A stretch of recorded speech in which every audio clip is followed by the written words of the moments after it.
Boa noite, Ciro Gomes. Muito obrigado por estar aqui nos dando uma entrevista ao vivo, ao 247, transmitida pelo Facebook. Bom, queríamos começar pelo tema quente de hoje, que foi a sessão do Supremo, que decidiu que Renan Calheiros não pode assumir a presidência da República, mas continua presidente do Senado. Qual que é a sua interpretação para essa acomodação? Eu vou lhe responder com muita dor no coração, porque eu sou um profissional do direito, eu sou professor de direito constitucional, embora as pessoas não saibam, eu sou advogado, militante, e o que eu estou vendo no Brasil me rememorou, hoje com muita dor, a frase do velho Rui Barbosa, né? O judiciário é o poder que mais tem faltado à República.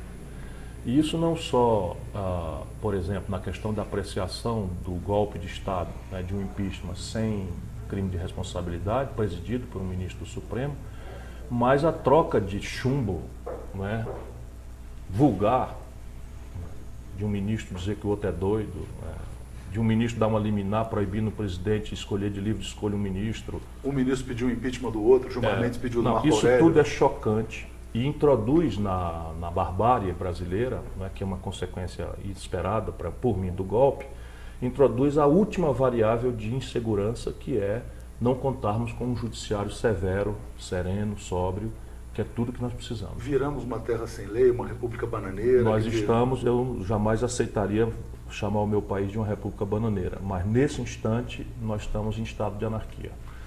A origem disso, então, na sua avaliação, é o impeachment? O impeachment sem crime de responsabilidade? É o golpe. Isso gerou a... É o golpe de Estado, porque há sacralidades, né?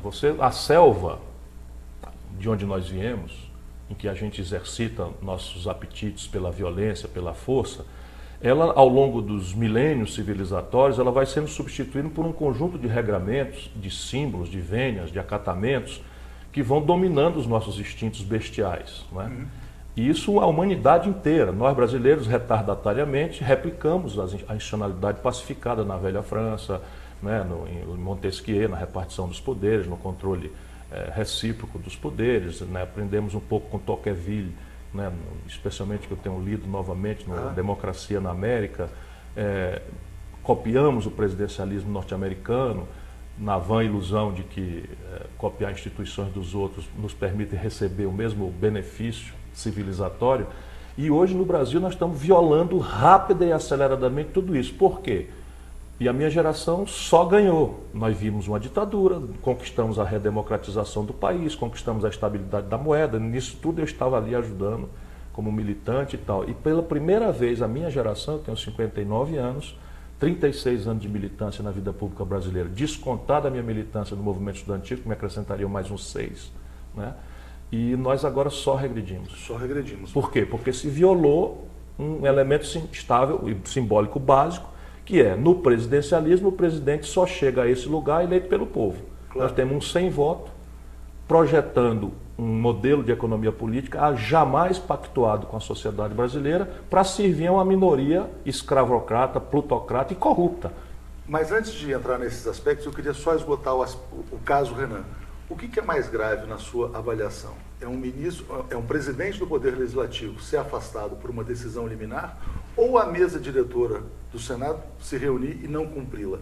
E de repente você tem a plutocracia, como o senhor fala, quer dizer, se manifestando por editoriais. O Renan, que até ontem era o inimigo, passa a ser um personagem central da estabilidade. Os argumentos jurídicos, não digo jurídicos, mas usados na sessão de hoje do Supremo, passavam pela questão econômica. Veja, bom, até gostaríamos de afastar, mas não podemos afastar porque ele é importante. Quando eu ouvi, eu assisti a sessão inteira, quando eu ouvi, respondendo objetivamente, o que é mais grave? São as duas faces da mesma moeda. Porque, na medida em que o Renan responde a 11 inquéritos, já renunciou à presidência do Senado, volta, é eleito por uma maioria, com todos os seus atributos negativos, inclusive de réu, ou de respondendo a 1000 inquéritos. Na medida em que o inquérito que deu vezo a seu afastamento tem 9 anos sem andar no Senado, como há 80 políticos sem julgamento com 14 anos de espera, então você tem, o caldo de cultura vai se formando. Então é o mundo da selva, é o mundo da incivilidade, é o mundo da barbárie. E aí maiorias elegem corrupto presidente de um poder, como é o caso do Eduardo Cunha. O Supremo demora para julgar, e aliás o Judiciário não julgou dezenas de processos que definiam claramente, pelo menos com grande aparência, que ele era um marginal. Né? E hoje você tem o país obrigado, país de leigos, obrigado a entender por que o Eduardo Cunha foi afastado da presidência da Câmara e o Renan Calheiros foi mantido. Qual é a diferença, na sua opinião? Eu vi a filigrana jurídica. O ministro disse que o Eduardo Cunha foi afastado não porque era réu, embora haja ali um julgamento em andamento, suspenso por um incompreensível pedido de vista do ministro Toffoli, que não devolve, isso trabalhando sobre a sucessão federal, ou seja, o destino das maiores nações do planeta, com esse nível de superficialidade, para não falar leviandade. Então eu estou chocado. Qual é a razão que eles alegaram? É que a razão do afastamento do Eduardo Cunha foi que ele estava da ponta onde estava como presidente da Câmara, atrapalhando as investigações. Ora, e o Renan não? Claro. Mas o Renan não fica por ser mais... O Renan é um pouco pior. Mas ele não fica por ser mais... O Renan é um pouco pior, deixa eu só explicar. Todos os ministros do Supremo e o Procurador-Geral da República são sabatinados no Senado. Portanto, mais constrangedor e gravemente, a severidade, se a lei diz assim, deveria ser feita em matéria em direção ao Renan. O Supremo se dobrou ao Renan, na sua visão? Assim? Na minha opinião, sem dúvida. Agora, achou uma conciliação vergonhosa, na minha opinião. Se dobrou a pedido da plutocracia, porque o Renan é mais instrumental para esse projeto não econômico? Assim fica parecendo, especialmente porque alguns ministros afirmaram, e me dói muito o que eu estou dizendo, que uma das razões de fazer esse retorno era de que o país precisa do Renan para fazer passar, basicamente, uma violenta revogação da Constituição de 88, com todas as características de inconstitucionalidade, que essa criminosa emenda 55, que se nobilita dizendo que o governo não pode gastar mais do que arrecada, mas deixa a mais perversa, descabida, selvagem e volumosa despesa pública livre de qualquer controle. 47% do orçamento brasileiro é juro para dívida. Mas a finalidade da PEC... Isso está fora da PEC. A finalidade da PEC não parece ser justamente essa? Congelar todo o resto para que o Brasil possa continuar pagando... Para quem sabe, é evidente que está se enganando a população com esse valor nobre, correto, de que o governo está gastando demais e que nós temos que pôr um fim a isso. Só que o gasto per capita no Brasil, hoje, em educação, saúde e previdência, estão, esses gastos, abaixo da média dos países semelhantes ao Brasil na OCDE. E o único exorbitante gasto, sem qualquer explicação técnica, antissocial e trilhão de real, em período de 1 ano e meio, é juro para banco. E isso está livre de qualquer alcance da tal PEC da morte. De qualquer discussão. Mas o senhor falou que o Brasil está num estado de anarquia, né? Pelo fato de ter um governo que chegou ao poder não pelo voto, mas por um golpe. Como que se sai dessa situação? Porque há discussões, quer dizer, há pessoas que defendem direta já. Outros defendem a saída no próximo ano, eleições indiretas.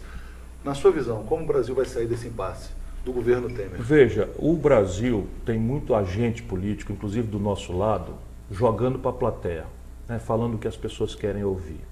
Eu não tenho a menor vontade de fazer isso, às vezes mal entendido, mas eu não cultivo nenhum veio de hipocrisia. A chance do Brasil ter uma eleição direta hoje com esta hegemonia é zero. Portanto, quem fizer isso está mistificando para a população, para extrair dela a justa solidariedade do quem estaria aí evoluindo por intransigência. Hoje o que nos resta trágico, como é o quadro, nós temos 513 deputados. Nós outros do campo dito progressista, mais comprometido com a questão nacional, com a questão popular, estamos reduzidos a quase pó de trá, que nós somos, que é nada, né, vamos dizer no nordestino, nós somos 100 em 500. 100 em 500. Sendo que nesses 100, você ainda tem uma turma do PT que inacreditavelmente vota a favor da anistia para o Caixa 2, coisa com a qual eu discordo violenta e determinantemente. Portanto, nem entre nós há consenso. Existe uma coesão. Então, o que a gente pode fazer? É exigir, cada dia que passa, a volta do respeito à constitucionalidade em vigor, até que haja um ambiente democrático, consentido pelas maiorias populares, para que alguma reforma dessa Constituição seja feita. Portanto, eu sou contra e estou postulando que nós devíamos lutar para que não haja nenhuma mudança institucional, assim como você em estado de sítio não pode mudar a Constituição, eu estou defendendo que em estado de golpe, nenhuma institucionalidade central do país seja mudada. Mas isso significa continuar com o governo Temer até 2018? Porque vou só Esse fazer é o parênteses. ônus. Democracia é um regime de conquista, não é um regime de concessão. Repare bem, por que nós, vou botar nós para não sair agora a minha raiva, porque nós estamos pensando em construir saídas. Mas isto aí é a crônica de uma morte anunciada, quando o Lula, loucamente, irresponsavelmente, brincando de Deus, botou um sem voto como Michel Temer, com a história que eu e o Lula conhecemos dele, de 20 anos de corrupto, de associado ao que há de mais podre, mais fisiológico, mais reacionário na história brasileira, o Lula, inacreditavelmente, sem necessidade, bota o Michel Temer na vice. Não era o preço para ter o PMDB como aliado? Sim, mas por que ter o PMDB como aliado organicamente? Por que ele não fez o Michel Temer ser vice dele próprio, Lula? Botou o Zé Alencar e fez o Zé Alencar sair do PMDB? Claro. Ele fez a Dilma é uma pessoa inexperiente, sem traquejo político, com um profissional da molecagem política na vice. Pedimos isso. Agora é trincar o dente e atravessar. Tentar pelo menos preservar o que resta de Constituição. E que a elite pague, né, a mistificação de esperar a austeridade de um governo com as características do Michel. Voltou? Estava dizendo que hoje nós estamos vivendo a maior farra fiscal desde Fernando Henrique, que foi o governo fiscalmente mais irresponsável que eu conheci na vida. Os números estão aqui à sua disposição. Mas esse ano, o déficit nominal será de 450 bilhões de reais e o déficit primário, o maior da história brasileira, sem segundo lugar, 200 quase bilhões de reais. Exatamente. Tudo para juro de dívida. A Receita Pública despencando, 14 estados quebrados, entre eles Rio de Janeiro, Rio Grande do Sul e Minas Gerais, 3 estados centrais da Federação Brasileira. Já em calamidade. Isso, veja, e liquidez, e não vai escapar ninguém. Claro. E isto é o maior colapso fiscal da história. E sabe o que é que estão semeando? Uma crise no setor financeiro. A elite é tão estúpida, egoísta e curto-prazista que está dando um tiro no pé. Você vai ver, a partir do que eu estou lhe dizendo, como o Banco Central vai cair em si e vai começar a correr com a queda na taxa de juros. Porque hoje a quantidade de crédito de recuperação duvidosa é o maior da história, a inadimplência é a maior da história, a quantidade de recuperação judicial, as antigas falências e concordados, o maior da história, 12 milhões de desempregados, vamos a 15 milhões no ano que vem. Mas eu vou colocar um ponto que o senhor falou, olha, bom, é a institucionalidade, é o preço a pagar. Vamos usar um exemplo usado pelo ex-presidente Fernando Henrique Cardoso, que chama o presidente Temer gentilmente de Pinguela. É uma pinguela. Esse é o apelido, Pinguela. E se a Pinguela cair, vamos ver o que acontece. Há risco dessa Pinguela cair por uma convulsão social? Não, enfim. Ele pode correr com a cela, já revelou-se, como a gente também, quem conhece sabe, é um frouxo, é um covarde, assim, como todo traíra, é um covarde. O cara fica calculando se vai levar vaia e não vai para as coisas. Assim, é um frouxo, não vai. Recua, extingue ministério, a negada faz um protestozinho, ele recua, não tem concepção e é um oportunista, é um usurpador miudíssimo. O Brasil não merecia e o Lula é o responsável. Ele vai sempre ouvir de mim isso, não que eu queira criminalizar a vítima, porque afinal de contas o Lula agora virou vítima também, nisto eu sou solidário a ele. Mas ele é o responsável por isso, contra a minha opinião, dada na data. Agora, vai cair, ou pode correr com a cela, ou talvez o TSE, como um fusível da plutocracia, dado que ele não está entregando... Correr com a cela é renunciar? Correr com a cela é pular fora, não é?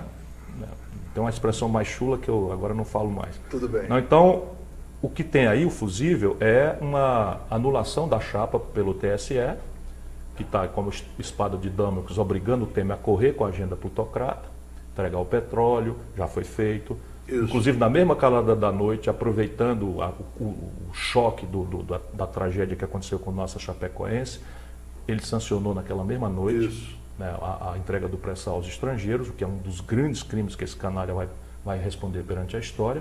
Né? Não há outra palavra para definir como eu conheço esse cidadão e a sua banda. Padilha, Gedel, Moreira Franco, tudo isso é quadrilha. Quadrilha, não tem outro nome. O Brasil é governado por uma quadrilha? Uma quadrilha, sem dúvida nenhuma. Está dito isso desde sempre. E você vai ver cair de um por um. Nesse momento, o Padilha... Já foi o Gedel. O Padilha, nesse momento, está com os bens bloqueados. Isto é a República Brasileira. No governo Fernando Henrique, ele era chamado em Brasília por Eliseu Quadrilha, porque ministro dos Transportes pagava o mensalão do PMDB dali de dentro, do governo Fernando Henrique. A minha tragédia estar olhando essas coisas todas há muitos anos e conhecer essa gente inteira. Pois bem, caçada a chapa, a Constituição manda fazer uma eleição indireta pelo Congresso Nacional. Mas há uma emenda que pede eleições diretas. A sua posição seria defender a eleição indireta ou a eleição direta já? Não, eu defendo o rito da Constituição porque, volto a lhe dizer, era muito mais simpático eu dizer, como eu sempre disse, né, que tinha que ser uma eleição direta já. Sabe qual é a chance disso passar? Zero. E eu não vou mentir para a população para fazer. Mas é possível ter uma eleição indireta por um parlamento? Não, vai dar. De pé de laranja não sai maracujá. Mas vamos imaginar 300, 200 parlamentares picaretas investigados. Vão eleger alguém dessa turma. E eles estão querendo agora, por causa da elite, está exigindo, eleger alguém que seja mais respeitado pela imprensa. Não é questão de ser respeitável, é respeitado pela imprensa. Por exemplo, e os dois nomes que eles estão cogitando abertamente em Brasília, chama-se Nelson Jobim, se o PMDB tiver a força, ou Fernando Henrique Cardoso, se o PSDB tiver a força. O Fernando Henrique já falou que prefere eleições Mentindo, diretas. como ele costuma fazer. Está se preparando para assumir o poder nas eleições indiretas. Mas será que ele não percebe o risco de assumir uma condição econômica tão degradada? Tentará impedir que as eleições de 18 aconteçam. Porque aí haveria tempo de uma recuperação. É isso aí. É golpe, é selva, é barbárie. Pois é, mas a expectativa, por exemplo, de que o golpe recuperasse a economia já se frustrou. 2017 já é um ano perdido. Zero chance, foi uma ilusão de ótica. Se você tomar os meus textos, minhas falas, e que são relativamente pródigas nesse período, eu tenho dito, eu fiz uma palestra em Washington, num think tank desse que provavelmente a CIA frequenta, mas existe há mais de 50 anos. Eu sou convidado transparentemente, fiz uma palestra e disse para eles, todos extremamente achando que o Brasil agora ia mudar, estão esperando colher maracujá de pé de laranja. A elite brasileira foi irresponsável, na sua opinião? Completamente. De novo. Repare, quando o Fernando Henrique mentiu para o povo brasileiro em 98, e eu denunciando, né, que não haveria desvalorização do câmbio, etc, etc. Em janeiro de 99 aconteceu, quem quase vai para a breca, quase quebra, foi a Globo. Portanto, o nosso problema é mais grave do que manipulação, nosso problema é intoxicação ideológica. Intoxicação? Por quê? Intoxicação ideológica. Nós temos o seguinte, a Globo tomou dinheiro prestado em dólar numa taxa aparente de 1 por 1, para ir colocar no negócio não tradable, ou seja, um negócio que não exporta, não ganha dólar, que é sinal de internet e de TV a cabo pela net. E no dia que desvalorizou o câmbio, o passivo explodiu e o ativo ficou em real. E a Globo quase quebra. Ou seja, ali eu percebi que o problema da grande elite brasileira... jamais deveriam apoiar este projeto, ou esses personagens. É evidente, eles trabalham contra o seu próprio interesse. Porque tem o seguinte, o setor produtivo brasileiro, nós estamos definhando a indústria brasileira, mas aceleradamente. E os industriais, quando estão no chão da fábrica, estão percebendo que tem uma coisa errada. Porém, eles tiram excedentes como pessoa física e hospedam no rentismo. E aí tem uma esquizofrenia. Na fábrica eles veem que está tudo errado. Vou ganhar na produção ou vou ganhar no rentismo?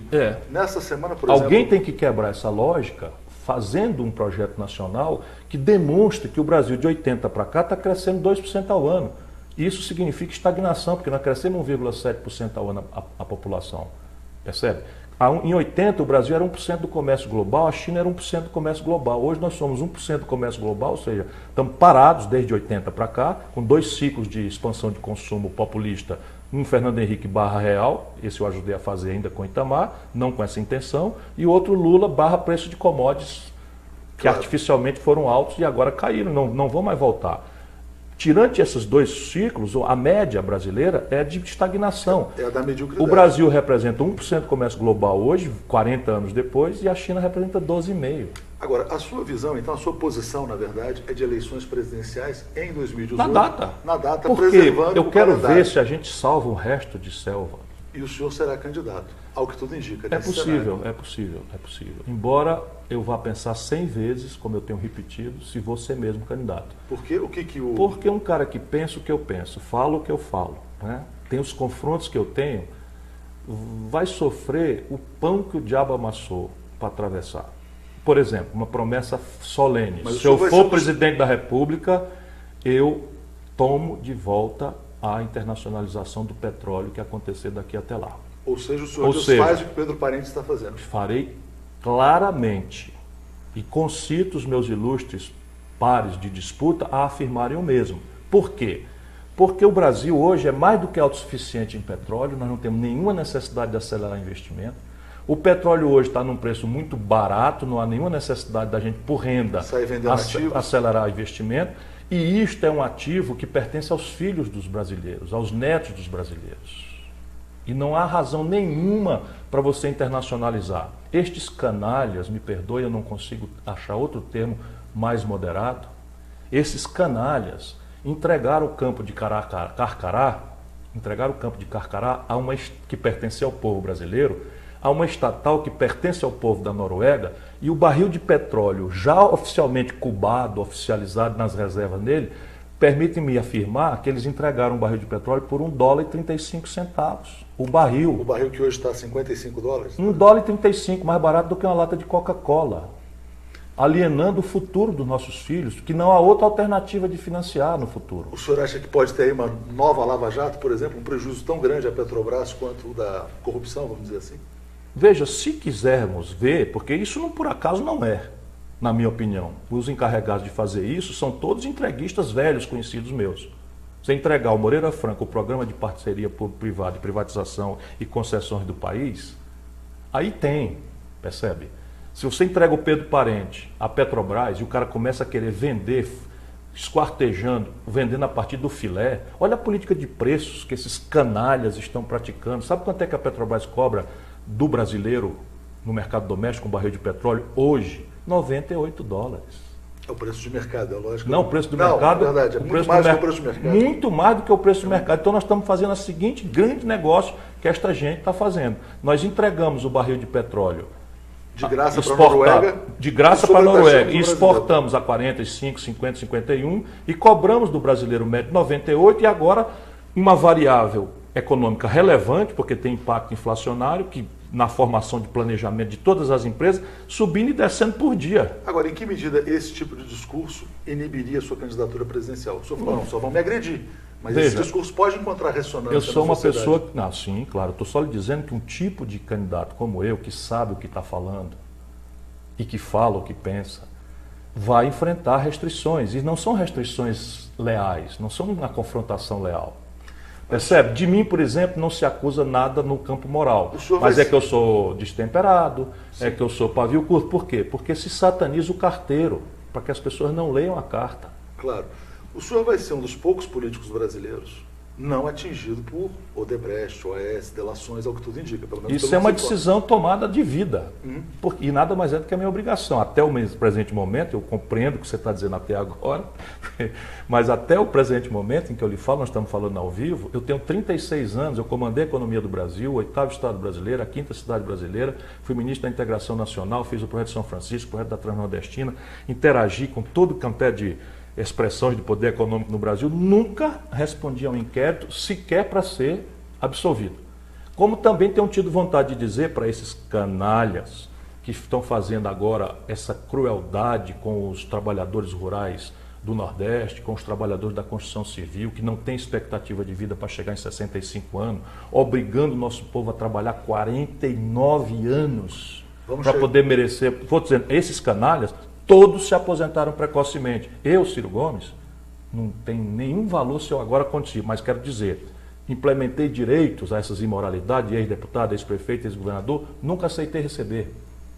Por quê? Porque eu quero me comportar e poder ter o direito de fazer o que eu faço. Claro. Trabalhar pelo Brasil, independentemente se eu tenho uma compreensão ou não. Chegaremos na Previdência. Mas falando de 2018, o senhor acha que eventuais adversários serão eliminados por essa questão ética? Quando se fala, por exemplo, em delações que envolvem Aécio Neves, José Serra, Geraldo Alckmin, Santo, Careca... Não será. Não será, porque a ética no Brasil é uma ferramenta de manipulação de opinião pública.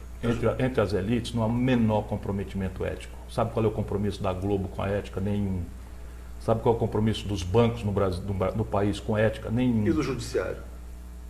O judiciário é seletivo na sua visão? Ah, completamente. Completamente. Assim, mas assim, por média ainda tem uma certa preocupação com a decência, mas também muito dramaticamente relativizada. Você veja só qual é a maior punição que você faz para um juiz que vende uma sentença no Brasil? Aposentadoria com salário integral. E quando você bota isso em discussão, vira... Enfim, é porque os políticos também não merecem mais respeito. Quando se discute a lei de abuso de autoridade, o Renan é caçador liminar. Os políticos perderam a compostura, perderam a decência, perderam a respeitabilidade. E isso se entende. Mas repare bem, nós estamos sendo pessoas que, suponho, né, Eu compreendo a exasperação do povo, a revolta, é a minha. Mas eu sou obrigado a não ir nessa onda, sabe? A não falar bobagem só porque agrada as pessoas. O maior punição para um juiz que vende uma sentença aconteceu no Ceará agora. 2 desembargadores do Tribunal de Justiça do Ceará foram pilhados vendendo sentença em horas de plantão, libertando traficantes de alta periculosidade. Punição, aposentadoria compulsória com 100% dos salários. Claro, mas por mais que a mídia não tenha compromisso com a ética, que a justiça seja parcialmente ou Então, repare bem. Em alguns pontos seletiva, é possível, na sua visão, por exemplo, que um personagem como José Serra, citado como recebeu O 23 Serra está milhões mais ou menos fora de combate, mas repare, você sabe outros, disso por e eu exemplo. sei também. Mas no Brasil, o povão só toma notícia de escândalo se ele for novelizado em tempo nobre na Globo. E não serão. Nunca foi, o Serra nem notícia foi. 23 milhões de reais, e ainda quem deu a notícia, que foi a Folha, ainda chama isso de Caixa 2.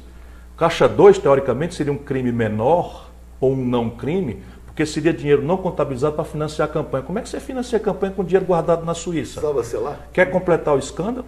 Agora, com essa lei de repatriação, o Ronaldo César Coelho, que é o testa de ferro desses 23 milhões, botou o dinheiro para dentro. Ou seja, já está anistiado. E essa notícia legalizado. não saiu. Eu sei porque tenho amigos por aí afora.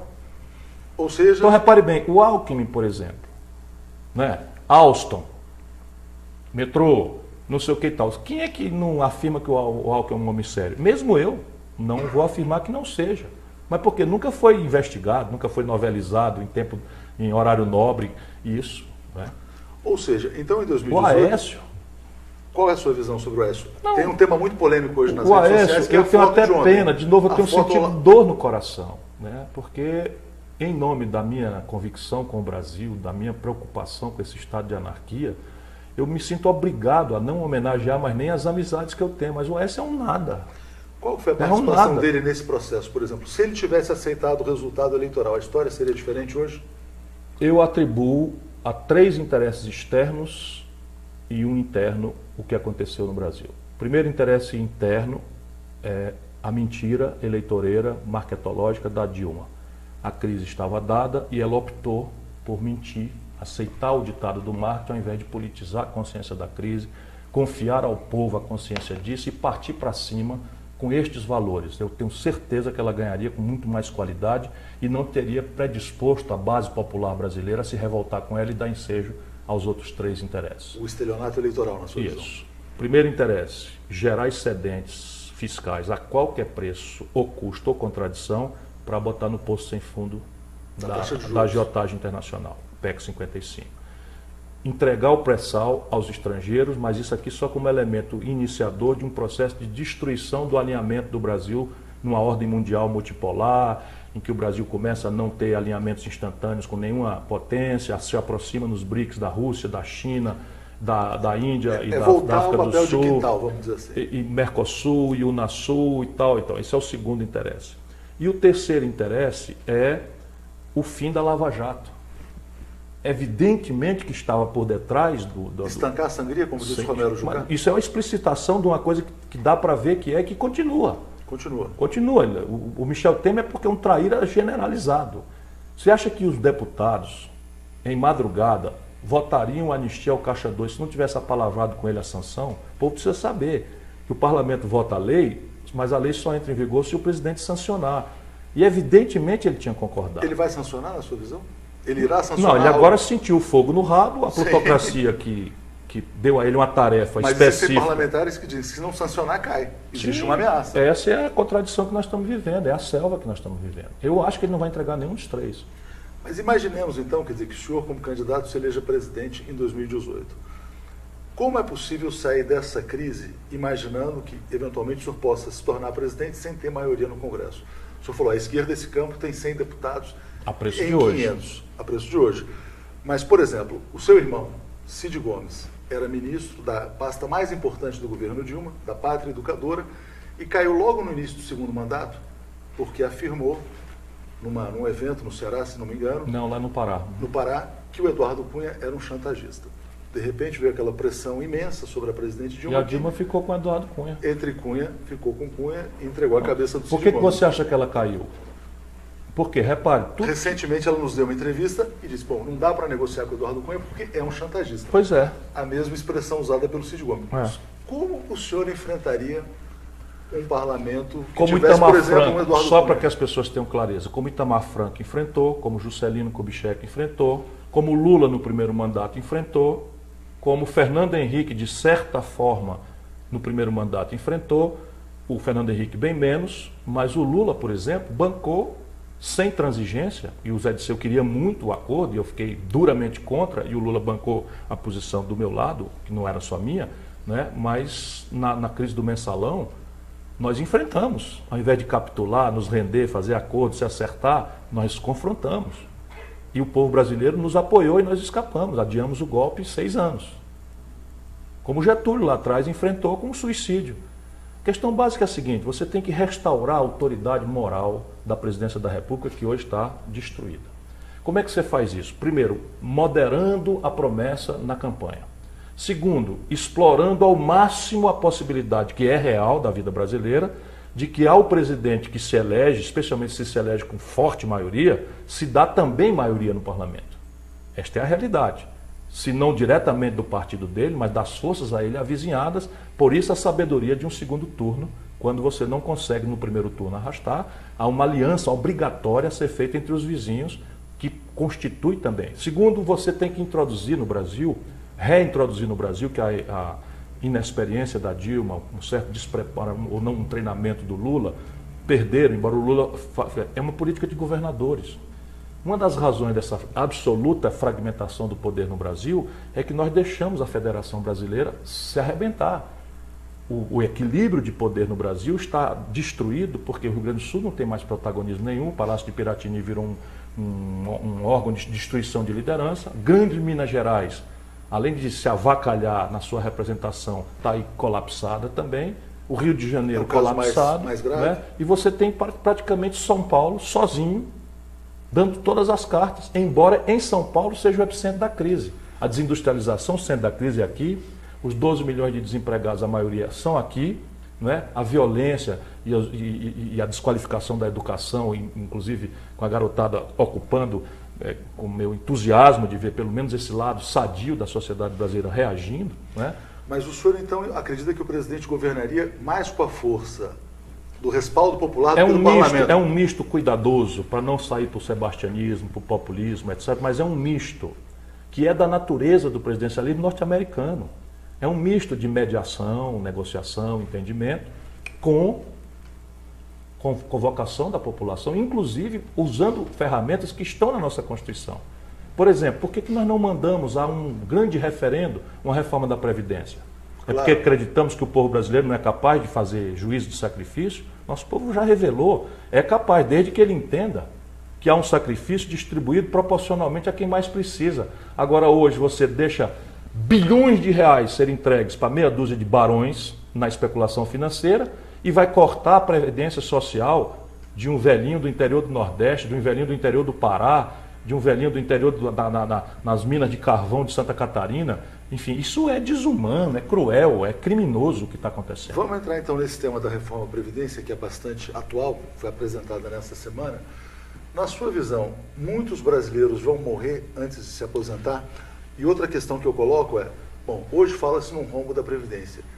Quando as pessoas olharem que vão ter que contribuir durante 49 anos, esse rombo não pode eventualmente ficar maior, porque muitos sairão do sistema?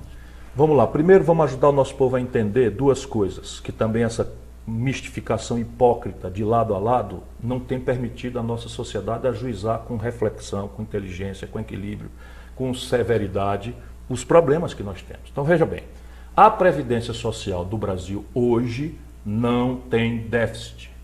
É mentira do seu Michel Temer, do seu Lula, da dona Dilma, do seu Fernando Henrique. Não há déficit na Previdência. Por quê? 100 bilhões? A explicação é simples de entender. A Previdência Social tem várias receitas a ela, ao seu financiamento vinculadas, a saber, contribuição social sobre o lucro líquido, PIS, COFINS, contribuição patronal, contribuição dos trabalhadores. Aqui é 20%, por exemplo. A soma disso aqui, hoje, mais que paga e sobra a Previdência tal como ela está hoje. Isso significa, então, que o Brasil não precisa de uma reforma à Previdência? Não é verdade. Por quê? Porque estas distorções aqui todas foram criadas porque a Previdência está, na proporção da demografia, está quebrando. Você tem uma sociedade que, quando começou, era 6 jovens trabalhando para pagar a aposentadoria de um cidadão envelhecido com expectativa de vida de 60 anos. Hoje você tem 1,5, 1,7 trabalhador ocupado para pagar a aposentadoria de um cidadão com 75, 73 anos de média de expectativa de vida. Então, é um problema. Como o problema não apareceu do dia para a noite e a política brasileira vive de puxadinho, de conchavo, de não sei o que e tal, foram se criando esse conjunto de penduricalhos que hoje pagam a Previdência. Porém, estão já representando uma cunha que atrapalha a competitividade sistêmica da economia, atrapalha a formalização da economia, atrapalha a geração de emprego e, portanto, já é uma ineficiência. Segundo, o mundo inteiro aprendeu que a previdência básica pode ser de repartição, mas há que se criar previdências de capitalização, que eu advogo sejam públicas, para criar mecanismos de vinculação da poupança de longo prazo da sociedade ao investimento. Opa, desculpa. Então, perdão, caiu aí. Então, eu estava dizendo, então nós precisamos de uma reforma da Previdência, não por emergência de déficit. E como é que o governo tem a coragem e o despudor de dizer que tem déficit? Repare, quando foram criados esses mecanismos para financiar a Previdência, de novo, por trás da porta, criaram um negócio chamado DRU, Desvinculação de Receita da União, que tira 30% dessas receitas criadas pelo Parlamento ou pelo Executivo para financiar a Previdência, para botar no saco sem fundo da agiotagem, olha onde nós estamos de novo, dos juros altos. Então, com essa DRU, a Previdência apresenta um buraco imenso. Só que o problema não é dela, é do buraco dos juros. Entendo. Vamos colocar uma outra questão, porque teve um fato marcante, até um vídeo que viralizou, quando o senhor no Ceará botou umas pessoas para correr, quer dizer, olha, circulando, e o senhor dizia estar defendendo essas pessoas em defesa da democracia. Eram manifestantes, enfim, que foram lá buzinar. Eu não dou a eles o nome de manifestantes. Era um grupinho de fascistas, depois identificamos como militantes do PSDB, 1h42 da manhã, constrangendo e ameaçando fisicamente o meu irmão na porta da casa dele. Eu até aquele momento não sabia, minha cunhada me ligou, estava dormindo, não ando com segurança, dirijo meu próprio carro, e me senti absolutamente obrigado a correr em solidariedade ao meu irmão. Claro, como creio que qualquer pessoa faria. E como você vê hoje essa ameaça fascista que eventualmente é muito grave, a sociedade brasileira? É muito grave e tem que ser enfrentada. Pessoas sendo agredidas nas ruas. É muito grave e tem que ser enfrentada. Esse é o ovo da serpente, né, de coisas que aconteceram na velha Alemanha, né, na Itália, na França, na Espanha, em Portugal, enfim. E é a ideia que começa com uma revolta moralista, né, a hipertrofia da exacerbação do discurso moralista. Uma coisa é você ter moral e decência, outra coisa é você fazer disso um fim político, para desqualificar os outros e se atribuir uma vantagem humana que lhe faz superior. Porque o fascista ele precisa criar categorias psicologicamente inferiores para ele fazer valer uma pseudo-superioridade moral, uma arrogância, uma prepotência, um autoritarismo que lhes são inerentes. E a partir daí começa a exercitar as suas razões de forma arbitrária, intolerante, enfim. Isto tem que ser confrontado. Eu, por exemplo, briguei com a Dilma porque na porta do ministro, se não me engano, Teori Zavascki, um grupo foi para lá. Claro. Agredi-lo. Aquilo ali num governo meu vai tudo para a cadeia. Dentro da lei. Porque ninguém pode fazer isso. Qualquer tentativa de intimidação, não existe. Tudo para a cadeia. E não existe um papel dos meios de comunicação nesse processo de destruição da democracia, de incensar sem dúvida. Essa exacerbação moralista, essa passionalização da justa queixa do povo com o status quo do país, parte importante se deve ao descuido, por um lado, e a certa presença de fascistoides dentro dos conselhos editoriais. Uma causa dessas pessoas é a eventual prisão do ex-presidente Lula, que está sempre presente nessas manifestações, com bonecos, enfim. Como o senhor avalia essa questão e os processos que ele enfrenta em Curitiba, na sua visão? Olha, os 3 processos, o do sítio de Atibaia, o do triplex e o da hospedagem de acervos dele na empresa de transportadora, nesses 3, eu olhando como advogado, não vejo nexo de culpa, de dolo, a ensejar uma condenação. Não há nenhum documento e nenhum testemunho, de maneira que esta exacerbação toda amanhã talvez se virá a uma grande frustração dos que odeiam Lula, por razões evidentemente políticas e ideológicas, e que querem resolver esta equação de detestarem o Lula pela política do Lula, pela ideologia do Lula, e parte importante eu estou de acordo. Eu sou um dos caras que me decepcionou muito, já falei aqui, sou muito aborrecido com a irresponsabilidade dele de colocar esses quadrilheiros na linha de sucessão, mas eu quero resolver isso na política. Eu não quero tirar o Lula do meio do meu caminho, porque... Mas o senhor acredita que o argumento não do Lula, vejo por como exemplo, ele seja condenado. Mas quando ele disse que um dos objetivos é retirá-lo de 2018 com esses processos judiciais... Está sendo esperto.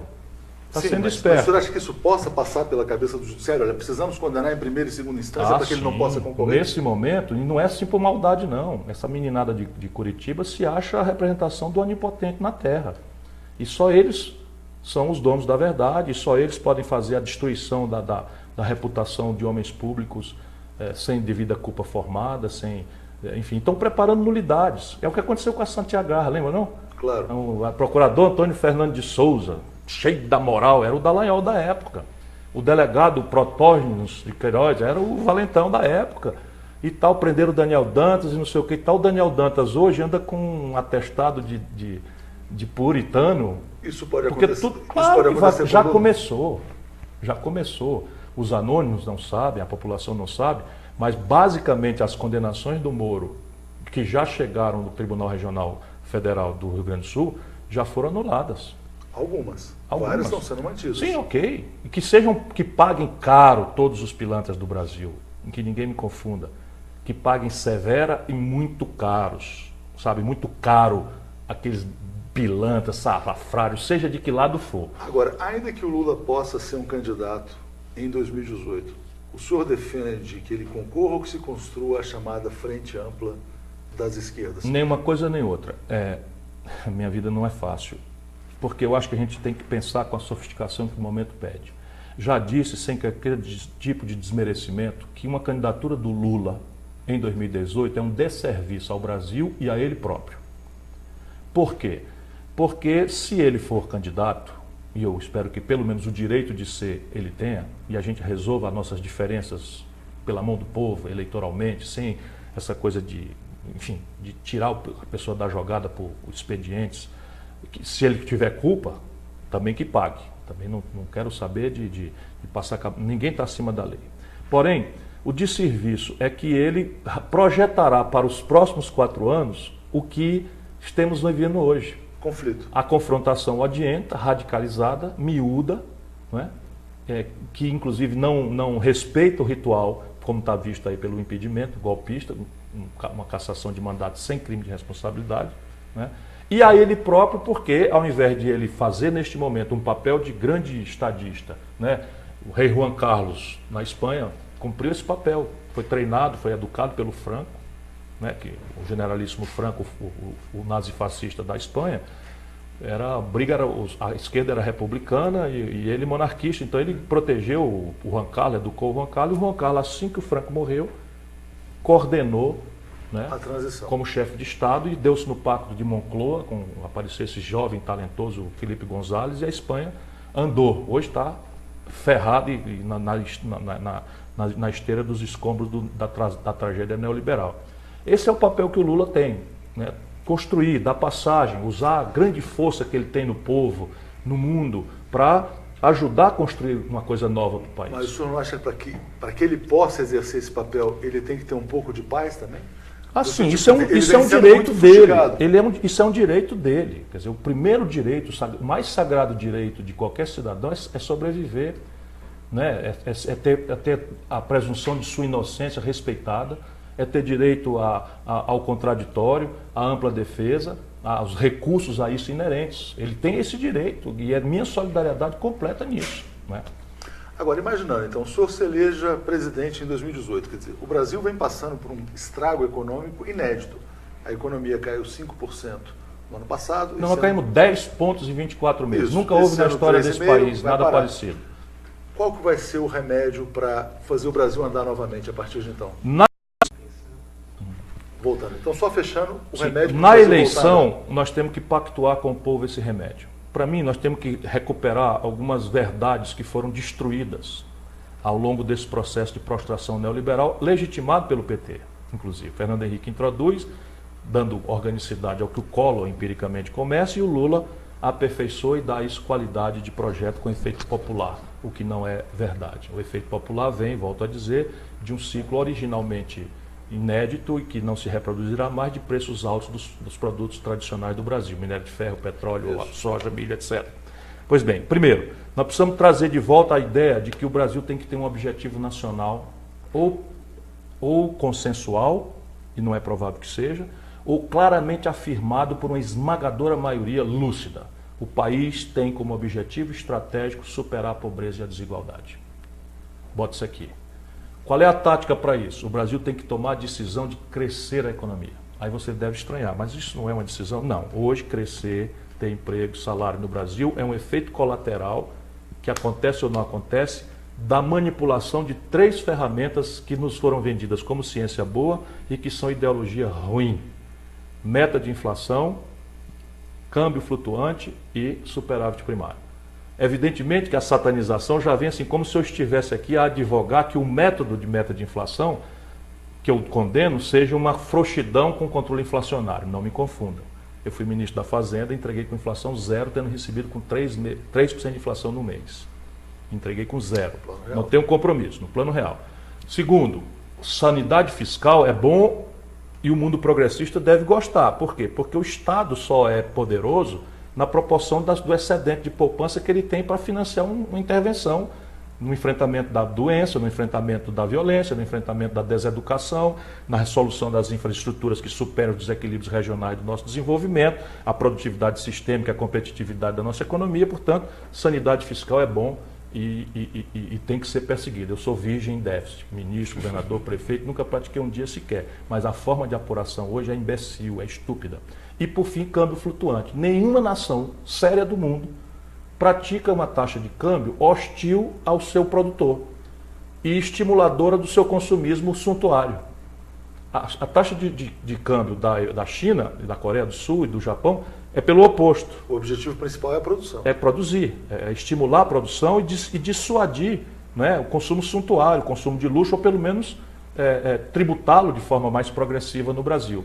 E isto, para mim, está bem pensado. Em seguida, como nós vamos crescer? Estabelecendo um grande entendimento em quem trabalha e produz. E o caminho é a reindustrialização do país, interromper a desindustrialização e retomar a ideia de um projeto nacional de desenvolvimento, cuja tarefa seja acelerar o desenvolvimento industrial. Já não será mais possível ao modo da década de 50, pelo componente tecnológico, pelo componente de financiamento, etc. Porém, aonde o Brasil já está gastando dinheiro, tem oportunidades monstruosas, se o governo tiver compromisso com isso, para você enriquecer o país com certa velocidade. Sem milagres, mas assim, petróleo e gás. Nós hoje temos 25 bilhões de dólares de déficit na conta de petróleo e gás, sendo uma das nações produtoras do mundo. E com as maiores reservas de petróleo. Que estão sendo com as maiores aí que estão sendo entregues. Então mas aqui, o enriquecedor não é só o refino para substituir a importação. Nós estamos burramente vendendo petróleo barato, bruto, e comprando derivado de petróleo com dólar que a gente não tem, caro. Por isso a nossa gasolina agora com esse idiota aí, entreguista, agora vai ser sensível à taxa de câmbio também, quando é 100% produzida o petróleo no Brasil e a gasolina que vem de fora. Portanto, tem um componente de câmbio aí. Então você tem aqui a possibilidade de novos materiais, de polímeros, de toda uma petroquímica, e com verticalização de conteúdo brasileiro na ciência e tecnologia que eles querem revogar, uma série de coisas que tem aplicações em outros caminhos. Aqui o primeiro bloco. O segundo bloco, complexo industrial da saúde. O Brasil, o Estado Nacional Brasileiro, gasta 17 bilhões de dólares por ano importando fármacos, prótese, cama de hospital, coisas que com engenharia reversa, patente vencida que já tem, você pode produzir em qualquer lugar do país, gastando menos e gerando oportunidade de trabalho, emprego, empreendimento para milhões de garotos jovens que estão aí nas nossas universidades e que estão vendo o futuro com grande ansiedade e medo. Depois o complexo industrial da defesa. É inacreditável, o Brasil processa suas comunicações militares por satélites norte-americanos. É inacreditável, se você tem, e você já gasta uma fábula com isso. Esse é o princípio agora para dizer de onde é que vem o dinheiro. E o quarto e último bloco, flagrante para mim, que conheço o Brasil, é o complexo industrial do agronegócio. 40% dos insumos da produção brasileira são importados ou insensíveis a câmbio porque empresas estrangeiras postas aqui. Não há um brasileiro fazendo fertilizante, um brasileiro fazendo agrotóxicos, um brasileiro fazendo implemento agrícola. O que é que nos impede de fazer isso? Claro. Isso aqui é um pouco o começo da conversa, né? E você, para reverter expectativas, você vai ter também que ter um programa de consolidação de passivos da empresa nacional brasileira. Por quê? Porque hoje um dos fatores que impedem o Brasil de crescer historicamente, mas agravado de forma dramática e final, é o passivo estrangulado das 300 empresas brasileiras de capital nacional. Brutalmente endividadas. Brutalmente endividadas e sem nenhuma capacidade. No último trimestre, nenhuma gerou caixa para pagar o que deve. O senhor, então, ou seja, estamos semeando uma crise do setor financeiro. Para fecharmos, o senhor ainda tem otimismo em relação ao Brasil? Porque hoje tem dados, quer dizer, uma pesquisa Ipsos, o brasileiro nunca foi tão pessimista em relação ao futuro quanto agora. Eu estou muito angustiado, eu diria mesmo que eu estou amargurado com o que eu estou vendo. E eu não tenho mais direito de ser inocente. Nós temos um problema político para ninguém botar defeito. Está se formando sobre a sociedade brasileira a tempestade perfeita. Então a possibilidade de uma ruptura, de violência, de uma convulsão está dada. Para não dizer que já está posta. Ontem eu vi, inacreditavelmente, um policial dentro da janela de uma igreja no Rio de Janeiro atirando em manifestantes. Aí hoje o chefe da polícia militar pede desculpa para o bispo. Isso não pode acontecer, não tem negócio de pedir desculpa. Qual soldado, o que passa na cabeça de um soldado para ter coragem de devassar uma tradição que nem a ditadura devassou e entra na igreja, sobe na janela da torre da igreja para atirar em populares? O que é isso? Derrubou o presidente? Meu irmão, tá do pescoço para baixo é canela. Barbárie. É barbárie. Nós estamos assistindo essa barbárie. Então, uma das grandes tarefas políticas é restaurar a autoridade moral. Haverá um pacto da presidência da República. O senhor acredita num pacto unindo todas as forças? Ou vamos chegar Não creio, porque esse problema do liliputianismo, do apequenamento, também está na esquerda.